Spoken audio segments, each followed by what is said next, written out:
Chennai Silks RD sale. Latest collections at unbelievable prices. Up to 50% offer or branded gifts. T Nagar, Velachery, Krompet and Thiruvallur. நான்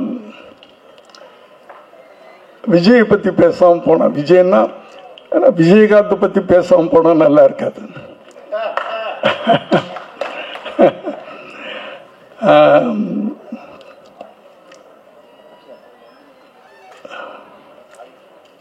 ஏன்னா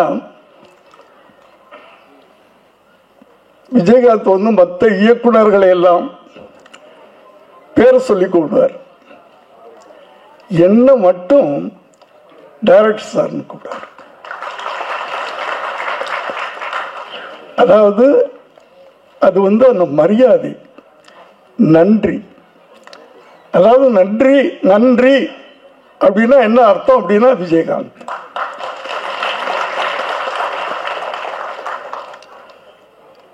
அதே ஒரு வார்த்தை மனிதம் அப்படின்னா அதுக்கு என்ன அர்த்தம்னா விஜயகாந்த்.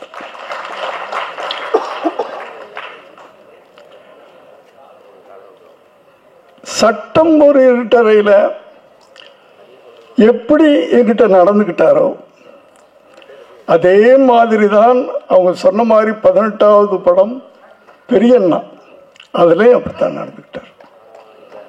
இத்தனை வருஷம் கழிச்சு எவ்வளோ பெரிய வெற்றிகள்லாம் கொடுத்துட்டு பெரிய பெரிய படங்கள்லாம் பெரிய பெரிய இயக்குநர்கள்ட்ட எல்லாம் நடிச்சுட்டு திரும்ப நான் பண்ணுற அந்த படம் பெரியண்ணா அதே மாதிரி மரியாதை, சிம்பிளிசிட்டி.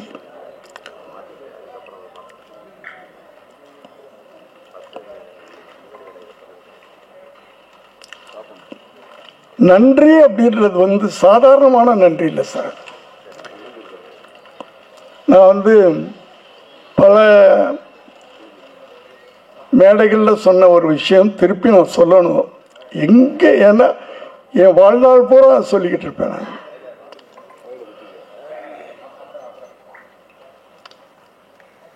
என்னுடைய மகன் உங்களுக்கெல்லாம் தெரியும், விஜய் அவருடைய முதல் படம் ஒரு 69-70 லட்ச ரூபா கிட்டத்தட்ட செலவு பண்ணி நாளை தீர்ப்புன்னு படம் எடுத்தேன். சரியாக போகலை, உங்கள் எல்லாருக்கும் தெரியும் எப்படி. ஆனால் அவர் நடிகராக வந்துட்டார், அவரை நம்ம எப்படியோ ப்ரமோட் பண்ணணும். அதுக்கு என்ன பண்ணலான்னு யோசனை பண்ணப்போ சரி ஒரு பெரிய நடிகரோடு நடிக்க வைப்போமே அப்படின்னு பிளான் பண்ணேன். ஆனால் எந்த பெரிய நடிகரும் ஒத்துக்கிறல. சரி ஒரு மாதிரி அதில் வேற அவ்வளவு போட்ட படமெல்லாம் போயிடுச்சு. நான் ஒரு டல்லாக அப்படியே இருக்கிறேன். என் மனைவி சொன்னாங்க, ஏங்க நீங்கள் விஜயகாந்த்கிட்ட கேட்கல அப்படின்னு. இல்லைம்மா அவர் கேட்டால் பண்ணிவிடுவார், ஆனால் எனக்கு என்னமோ டெலிகேட்டாக இருக்குது, இத்தனை படம் பண்ணிவிட்டு எப்படி போய் கேட்குறதுன்னு தெரியல அப்படின்னு சொன்னேன். இல்லை நீங்கள் ஃபோன் பண்ணுங்க அவர்கிட்ட கேளுங்க அப்படின்னா. நான் ஃபோன் பண்ணுறேன். எப்போவுமே இப்போ நான் பேசுகிறேன்னா உடனே அவர் எல்லா டைரக்டர்ஸையும் ஒரே மாதிரி தான் பிஹேவ் பண்ணுவார் எல்லாத்துட்டையும். பெரிய பெரிய டைரக்டர் சின்ன டைரக்டர்லாம் கிடையாது.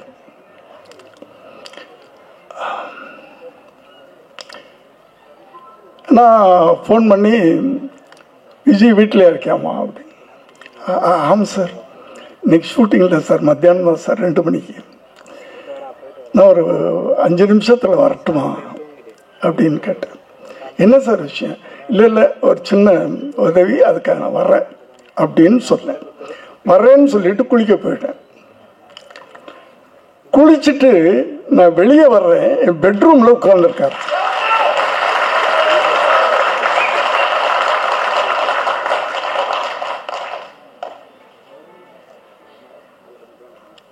என்ன விஜய் அப்படின்னா, நீங்கள் எதுக்கு சார் வரணும்?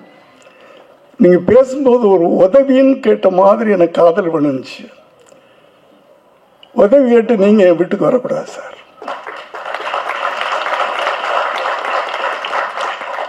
இதுதான் மனிதம்ன்றது, ஹியூமனிட்டி. என்ன சார் பண்ணணும், என்ன வேணும் கேட்டார். நான் அப்படி என் விஷயத்தை சொன்னேன். இது தெரியுமில்ல விஜய், அந்த போன படம் அப்படி எடுத்தேன், இப்படி ஆயிடுச்சு. எனக்கு படத்தை பற்றியெல்லாம் எனக்கு பெருசாக இல்லை. விஜய் என்னுடைய அவனை எப்படியாவது கொண்டாடணும், அவரை நான் எப்படியாவது கொண்டாடணும். அதுக்கு இப்படி ஒரு ஐடியா இருக்குது எனக்கு. நான் ஒரு சின்னதாக ஒரு லைன் மைண்டில் வச்சேன். அது உங்களோட விஜய் நடித்தா, உங்களுக்கு தம்பி, அதுவும் விஜயகாந்துடைய தம்பி அப்படின்ற ஒரு கதாபாத்திரத்தில் அவர் நடித்தாருன்னா, ஏன்னா அப்போ விஜயகாந்த் பீக் பட்டி தொட்டிலாம் உள்ளுக்குள்ளே போயிருக்க அந்த காலகட்டங்கள். இப்போ நான் சொல்லிக்கிட்டே இருக்கிறேன். இப்போ நீங்கள் நடிச்சு எப்போ எப்போ இப்போ எப்போ எப்போ பிளான் பண்ணுறீங்க? நான் சொல்லி முடிக்கல. எப்போ பிளான் பண்ணுறீங்க சார்? அது உங்களை பொறுத்த. உங்களுக்கு நான் என்னைக்காவது நான் டேட் சொல்லியிருக்கலாம். 18 படத்துலையும் அவர் எனக்கு டேட் சொல்ல மாட்டார், நான் தான் டேட் சொல்லுவேன். அடுத்தது அவருக்கு படம் பண்ணணும்னா முதல்ல ராவுத்தரை பாருங்கன்னு சொல்லுவார். ராவுத்தர்கிட்ட கதை சொல்லுங்கன்னு சொல்லுவார். எல்லாருக்கும் தெரியும். ராவுத்தருக்கு பிடிச்சா தான் இவர்கிட்ட அனுப்புவார். நான் எந்த படமும் ராவுத்தர்கிட்ட போனது கிடையாது. அவரை அனுப்ப மாட்டார். எப்போ சார் பண்ண போறீங்க, டேட் சொல்லுங்க. அதே மாதிரி அன்னைக்கு கேட்டார், நீங்கள் எப்போ பிளான் பண்ணுறீங்க? இல்லை, இப்போ தான் நான் பிளான் பண்ணிகிட்ருக்கேன், எழுதிக்கிட்டு இருக்கேன், இது பண்ணிக்கிட்டு இருக்கேன். அடுத்த மாதம் இல்லைன்னா அடுத்த மாதம், அடுத்த மாதமா அதுக்கு அடுத்த மாதமா? அவர் கேள்வி. இல்லை, அடுத்த மாதம். எப்போ இருந்து? நான் ராவுத்தர்கிட்ட கேட்கணும், அங்கே கேட்கணும், இங்கே கேட்கணும், டைரியை பார்க்கணும், அதெல்லாம் இல்லை. எப்போ பிளான் பண்ணுறீங்க, என்ன டேட்? செப்டம்பர் 1ஆம் தேதியிலேருந்து ஒரு 15 நாள் அப்படின்னு சொன்னேன். வச்சுக்கங்க சார், வச்சுக்கங்க சார். என்ன உங்களுக்கு நீங்கள் ராவுத்தரை கேட்கணும், அது இது இல்லை சார், நீங்கள் வச்சுக்கோங்க, அவ்வளோதான். எனக்கு அதாவது ஒரு மனிதன்கிட்ட மனிதம் இருக்கும், இந்த அளவுக்கு இருக்குமா?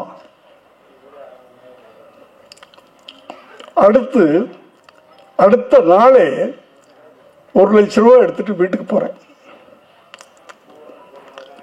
காலையில் அவர் ஷூட்டிங் கிளப்புறதுக்கு முன்னாடி ஒரு கவரில் போட்டுக்கிட்டு போய் நுழைஞ்சு, விஜய் என்ன சார் இது? இல்லை, ஒரு அட்வான்ஸ். இந்த படம் நான் பணம் வாங்க மாட்டேன் சார், தயவு பண்ணி.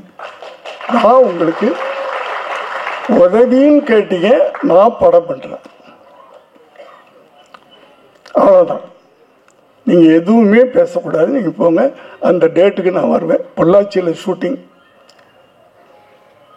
அப்போல்லாம் பொள்ளாச்சி இன்னொரு ஸ்டுடியோ மாதிரி இருந்த காலகட்டங்கள். 15 நாள்ன்றது இன்னும் 2 நாள் எக்ஸ்டெண்ட் ஆகுது. 17 நாள் ஷூட்டிங் முடிச்சுட்டு போயிட்டார். அதில் அந்த படத்தில் இன்னும் ஒரு பெரிய, நீங்கள்லாம் பார்த்துருக்க மாட்டீங்க இந்த ஜென்ரேஷன்லாம், செந்தூர பாண்டி.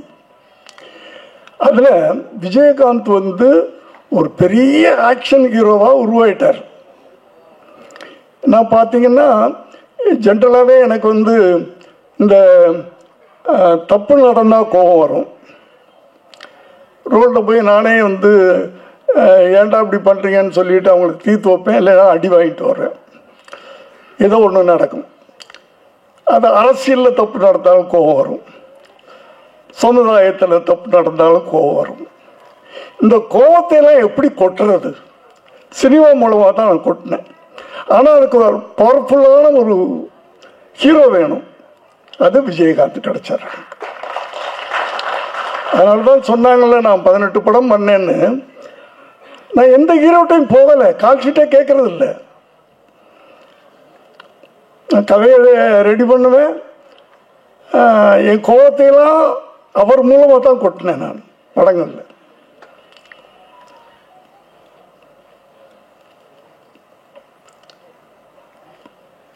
அப்படி நான் இப்படி அந்த செந்தூர பாண்டி படம் முடிஞ்சு டப்பு டப்பு டப்புன்னு வியாபாரம் ஆச்சு.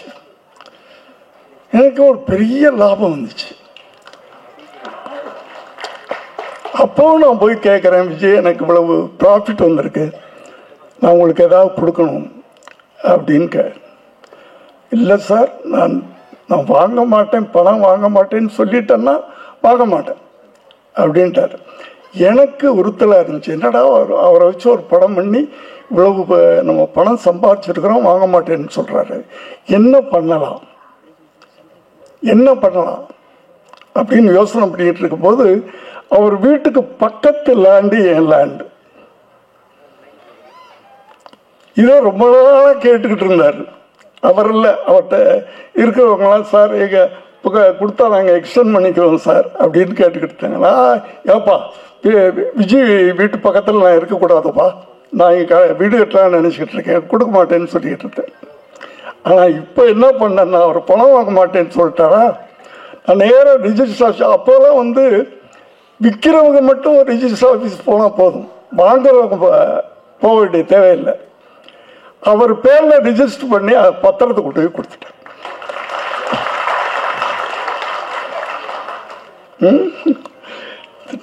நேராக வீட்டுக்கு வந்தார் பாருங்க, ஷோபாட்ட, என்னுடைய மனைவிட்ட. என்னம்மா என்னை கேவலப்படுத்திட்டார் அவர். சார், நான் உதவின்னு கேட்டால் நான் உதவி பண்ணுறேன், அதுக்கு போய் நான் பணம் வாங்கக்கூடாதுன்னு தான் நினச்சேன். நானும் சொன்னேன், பணம் கொடுக்கலையே, நான் பணமாக கொடுக்கலையே, உனக்கு பணம் கொடுத்தா தானே. இப்படி ஒரு அது நட்புலாம் கிடையாது எனக்கு. அவர் ஃப்ரெண்ட்ஸுன்னு சொல்லிக்க முடியாது, அதையும் தாண்ட ஒரு உறவு எங்களுக்கு. அவர் இருந்த வரைக்கும் அவர் மனசில் எனக்கு ஒரு தனி இடம் இருந்துச்சு sir.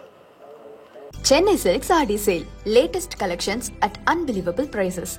Up to 50% offer or branded gifts. T Nagar, Velachery, Krompet and Thiruvallur.